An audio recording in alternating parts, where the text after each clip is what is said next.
Buenas tardes, de nuevo con ustedes. Hoy tenemos un lujo, un verdadero lujo en nuestro programa. Está con nosotros José Luis Díaz González. Él con su equipo, que ahora hablaremos de eso, pues mantiene una clínica muy prestigiosa en Cádiz desde hace muchísimos años. José Luis, yo te agradezco mucho que hayas venido al programa. Te agradezco yo a ti que hayas contado conmigo para estar aquí. José Luis, tú eres canario. Soy canario, pero me siento gaditano, porque yo vine a estudiar, vine por poco tiempo y al final llevo 48 años aquí, me casé aquí, mis hijos nacieron aquí, trabajo aquí y me siento identificado con esta ciudad. Con la ciudad. Tú, no obstante, digo yo que de vez en cuando irás a lo mejor a Canarias, porque tendrás tu familia a lo mejor allí, ¿no? Sin duda, voy a Canarias cada vez que puedo y esto intento que sea pues una vez cada mes y medio más o menos, porque tengo a mi madre, tiene 86 años, y tengo a mi hermana, tengo allí sobrinos, tengo dos buenos amigos también allí, a los que quiero mucho, 2, 3 amigos allí, y sobre todo mi madre. Mi madre es lo que hace que vaya a verla y que esté allí cada vez que puedo. José Luis, tú, a ver, voy a hablar de memoria, ¿no? Tienes un prestigio, sobre todo yo siempre oí hablar de ti, los implantes, fuiste, no sé si de los primeros, corrígeme lo que estoy diciendo, fuiste de los primeros que empezaste a utilizar la técnica del implante. ¿Es cierto lo que estoy diciendo? Nosotros empezamos a trabajar con implantes hace ya 33 años. Hoy mismo he visto una paciente en la consulta que llevaba un implante de 30 años. Empezamos a trabajar en esta solución para los pacientes que perdían sus dientes. Era una época muy difícil porque no había formación en la propia universidad, es decir, no existía como hoy un máster. Entonces pues había que asistir a cursos teóricos y luego yo tuve la gran suerte de tener una excelente amistad con el profesor López Rodríguez, catedrático de anatomía, a la sazón el padre de mi mujer, y con él tuve la oportunidad de pasar muchísimas horas encerrado en la sala de disección y allí digamos que hicimos una labor de formación para mí vital. Esos fueron mis inicios ahí. Bueno, tú tuviste una clínica, ahora mismo estás instalado en el Estadio Carranza, antes tuviste otra clínica con tu mujer, sí, me parece, ¿no? Sí, Encarnación López Pelayo, que es mi mujer, ella terminó dentista antes que yo. De hecho yo iba por la vía de quedarme en el mundo hospitalario. Yo trabajaba en el hospital de la Seguridad Social aquí, trabajé durante 6, 7 años y ella se marchó a Madrid a hacer la especialidad en la Complutense. Me habló de la posibilidad de que me fuera, que me iba a gustar, y ella me abrió un poco el camino y no me arrepiento para nada de ese momento. José Luis, yo te he traído sobre todo por un tema que a mí creo que me parece que interesa muchísimo, que es la apnea del sueño, ¿no? Es una cosa que, bueno, tú estás ahí trabajando en un sistema nuevo que ahora vamos a comentar.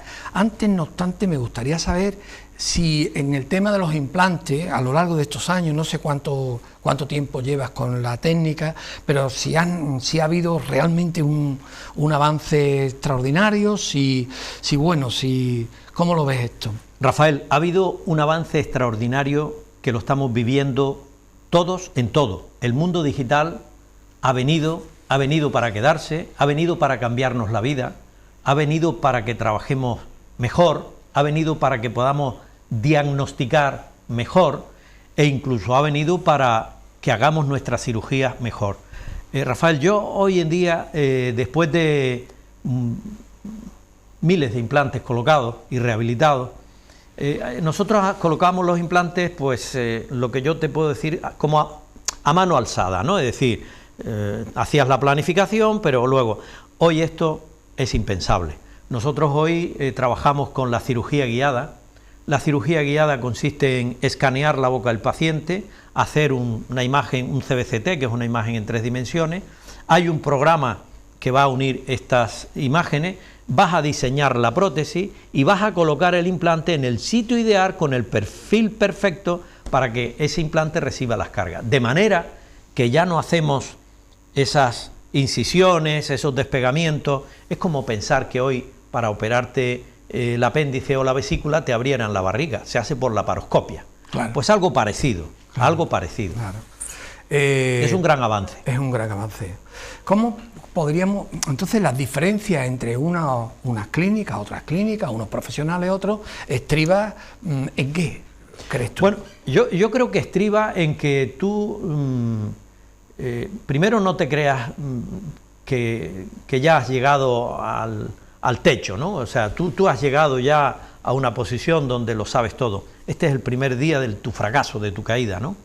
Nosotros, tanto Encarnación como yo, y ahora Carlos y Laura, mis hijos, nos vamos todos los días a la clínica siendo muy críticos y buscando siempre poder ofrecerle a nuestros pacientes aquello que está ya suficientemente probado, puesto que nosotros no somos una facultad, no somos una universidad donde se pueden y se deben probar las cosas, pero aquello que está suficientemente probado, procuramos seguir reciclándonos, informándonos e invirtiendo, porque hay que reinvertir en esa tecnología de la que hablábamos antes para poder tener esta posibilidad de hacer estos tratamientos. No hay otro camino.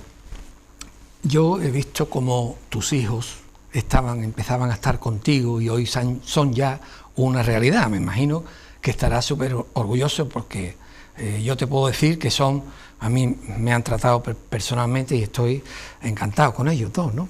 Te agradezco que me lo digas. Y sí, tanto Encarnación, mi mujer, como yo, nos sentimos profundamente felices y orgullosos de que ellos cogieran este mismo camino que nosotros cogimos en su día. Nunca quisimos influir en ellos para que cogieran este camino, pero fuimos muy felices cuando lo cogieron. Pero desde el principio intentamos que tuvieran claro una filosofía que es los pacientes son demasiado importantes, los pacientes son nuestro verdadero patrimonio. Y para poder seguir ofreciendo un trabajo de calidad hay que ser riguroso, hay que ser meticuloso, hay que reciclarse, hay que estudiar y hay que seguir y seguir y seguir. Tenemos la gran suerte de que nuestros hijos, después de haber hecho la especialidad, pues en el caso de mi hijo Carlos, hizo un máster en Madrid de implantoprótesis, luego hizo un experto de periodoncia, después hizo su tesis doctoral también allí en la Complutense y no ha parado. Y ahora, este año, recientemente, en diciembre, pues tanto Laura como Carlos y yo, pues nos examinamos después de una formación para obtener el certificado de expertos en medicina dental del sueño, que es una nueva vía, un nuevo camino para ayudar a la gente, del que allá hablaremos. De eso vamos a hablar también, pero quiero preguntarte antes, ¿cuántos sois en la clínica ahora mismo?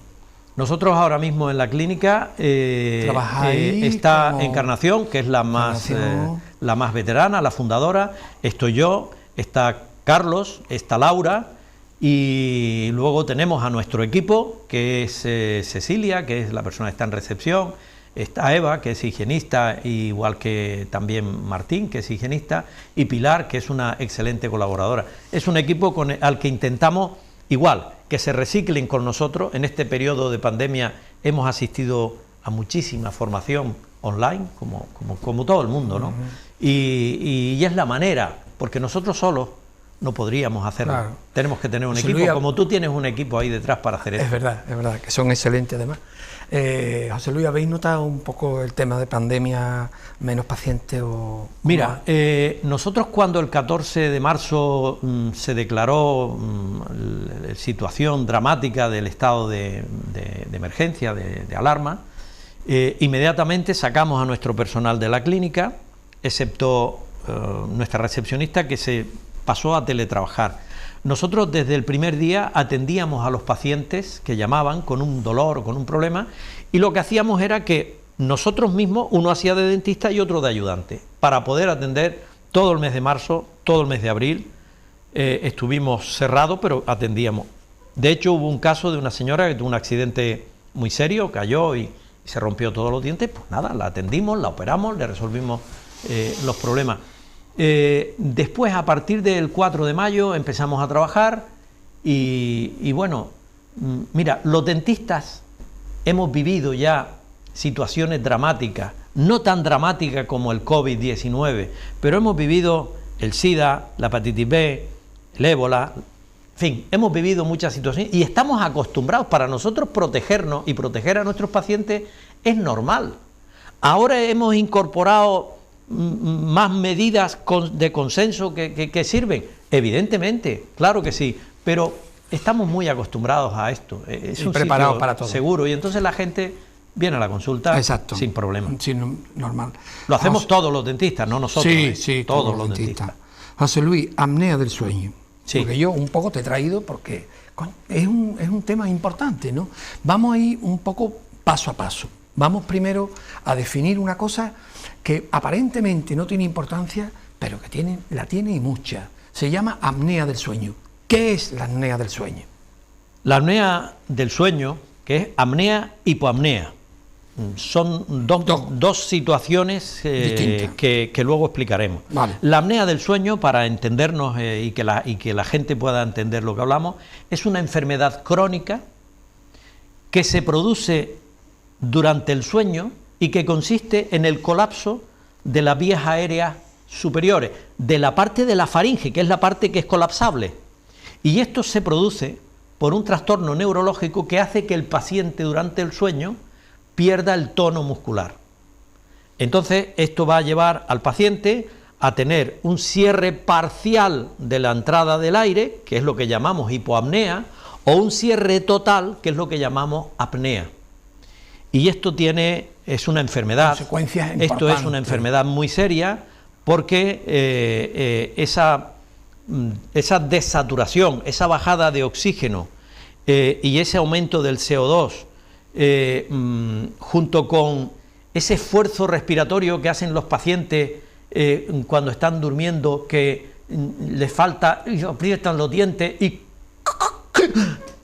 entonces meten aire. En ese momento se contrae el diafragma y además se produce una cosa que es el reflujo gástrico. Por eso nosotros los dentistas que nos incorporamos a esta disciplina, que siempre ha sido y sigue siendo liderada por los neumólogos, por los otorrinolaringólogos, por los médicos de familia, por los neurofisiólogos, pero nosotros nos incorporamos aquí porque como personal sanitario también de primera línea vemos las bocas de los pacientes. El problema que tiene esta enfermedad es que tiene una prevalencia muy alta. Hablamos tanto en hombres como en mujeres, hablamos de un 25% y en los niños de un 5%. Pero el grave problema es que el porcentaje de pacientes no diagnosticados es excesivamente alto. Claro. Entonces, esta enfermedad, que tiene consecuencias cardiorrespiratorias, que tiene consecuencias neurológicas como son los trastornos neurocognitivos, que tiene consecuencias metabólicas como es el síndrome metabólico o la repercusión sobre la diabetes, es una enfermedad seria y que tiene tratamiento. Y que tiene tratamiento para aliviar a estos pacientes y evitarle un infarto. ¿Has oído hablar de alguien que está durmiendo en su casa y se murió mientras dormía o le dio un infarto mientras dormía? Bueno, parece que pudiera tener mucho que ver con la apnea del sueño, ¿no? Esto ¿está relacionado con la edad, José Luis?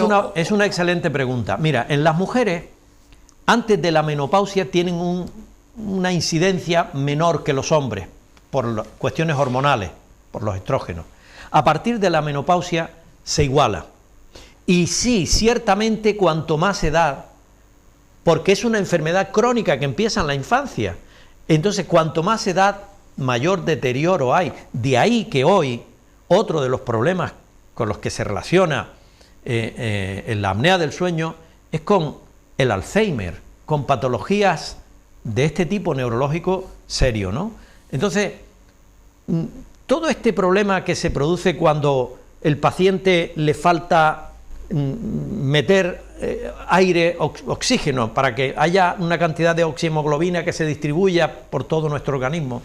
Y cuando se producen esas desaturaciones, cuando se producen esas paradas respiratorias, se produce un trastorno metabólico que se llama estrés oxidativo. Es una palabrota. Lo que quiere decir es que esa tormenta que se produce en nuestro organismo, pues hace que hayan síntomas nocturnos y síntomas diurnos. Por ejemplo, en las personas mayores es habitual que se levanten 1 o 2 veces en la noche a orinar. Porque se despiertan porque el aumento de presión en la cavidad torácica hace que un péptido a nivel de la aurícula haga que el paciente tenga necesidad de levantarse. Y no siempre tiene... El paciente dice, la próstata. No siempre es la próstata, ¿de acuerdo? Entonces, es un síntoma típico. Es otro síntoma típico por el día, el que el paciente está cansado, le duele la cabeza, sí, está fácilmente irritable, no rinde en el trabajo. Puede ocurrir hasta en la infancia, me decías tú, ¿no? Evidentemente, sí, en los niños, y este sí que es un problema muy importante, son niños que se hacen pipí en la cama por la noche, duermen rechinando los dientes, que los padres se creía hace muchos años, bueno, es que pueden haber parásitos, lombrices y tal. Bien, la apnea del sueño en los niños generalmente viene porque tienen un problema de hipertrofia de amígdalas, y estos niños que no pueden meter aire suelen tener un paladar estrecho. Estos niños, una vez diagnosticados, el otorrino le extirpa las amígdalas y el ortodoncista le hace una expansión rápida del maxilar, el niño empieza a oxigenar y el niño deja de ser. Cambia totalmente. En principio es un niño que es más bajo de su talla. Fíjate. ¿Por qué? Porque es un niño que no llega a la fase N3 del sueño, que es donde se secreta la hormona del crecimiento. Es un niño que es clasificado como hiperactivo, niño impertinente en el colegio. Y es un niño que una vez tratado recupera su capacidad intelectual, recupera su estatura, recupera absolutamente todo, su autoestima, y deja de un problema muy importante psicológico, que es la enuresis, que es hacerse pipí en la cama. ¿De acuerdo? José Luis, hasta ahora el tratamiento, yo recuerdo, mi madre tuvo ese problema y tenía como una máquina. Una CEPAC se llama. Sí, hacía muchísimo ruido, sí, ¿no? Sí. Y era lo que tenía. Háblame cómo era entonces y cómo está cambiando eso ahora, y bueno, y un poco también la aportación que estáis haciendo vosotros. La CEPAC a día de hoy sigue siendo el tratamiento de elección sin discusión ninguna en los casos severos. Vale. La apnea se clasifica en leve, moderada y severa. Los casos severos, el 100% deben ser tratados, y es el neumólogo el que indica la CEPAC. La CEPAC de la que me hablabas de tu madre y la CEPAC que hoy se dispone no tienen nada que ver. Hoy son más modernas, son automáticas, son autorregulables, tienen la posibilidad de tener humidificadores, tienen filtros, pero no deja de ser una incomodidad tener que dormir con él. Sí. De ahí que el porcentaje de pacientes que abandonan el tratamiento con CEPAC es excesivamente alto. ¿De acuerdo? No lo aguantan. No la soportan, lo que sea, no la soportan, es un trasto el dormir con esto. Entonces, ¿qué aportación hacemos los dentistas? ¿Qué pintamos los dentistas aquí? Pues una vez que el paciente está diagnosticado, que no lo diagnosticamos los dentistas, nosotros vemos signos, vemos síntomas, escuchamos al acompañante del paciente que nos habla del ronquido y de las paradas respiratorias, le hacemos una polisomnografía. Consiste en colocarle una serie de electrodos, unos termistores en la nariz y unas bandas torácicas y abdominales, con una cajita como un holter, que nos va a recoger la información durante toda la noche. Entonces, el paciente va y duerme en su casa. Esto no es una poligrafía, es una polisomnografía, porque hace un estudio de los eventos respiratorios, pero también hace un estudio del sueño. Polisomnografía. ¿Quién interpreta esa polisomnografía? Un neurofisiólogo. Nuestro neurofisiólogo recoge los datos y nos emite un informe y nos dice si es un caso leve, si es un caso moderado o si es un caso severo. Y nos dice además los episodios que tiene el paciente, porque no es lo mismo tener una apnea de 5 segundos que tener una apnea de 100 segundos. Claro. No es lo mismo. Claro. Luego, no solo es importante el número, sino el tiempo. Pues todo eso es lo que nosotros, cuando está indicado en los casos leves y moderados, vamos ahora al otorrino. Y es el otorrino el que va una vez más a explorar al paciente, pero tiene que estar dormido, no se puede explorar al paciente despierto porque es una enfermedad del sueño. Claro, claro. Y entonces, ¿qué hacemos? Tenemos la suerte en nuestra clínica de tener homologada nuestro centro de diagnóstico con el otorrino, hay un anestesista y estamos los dentistas. Entonces, se le hace, hay aquí un equipamiento, hay un dispositivo que va a medir la profundidad del sueño del paciente, hay otro dispositivo que es una bomba de perfusión de propofol automática que va a dar la dosis necesaria para que el paciente llegue a la fase N2 del sueño y luego va dando pequeñas dosis para mantenerlo ahí.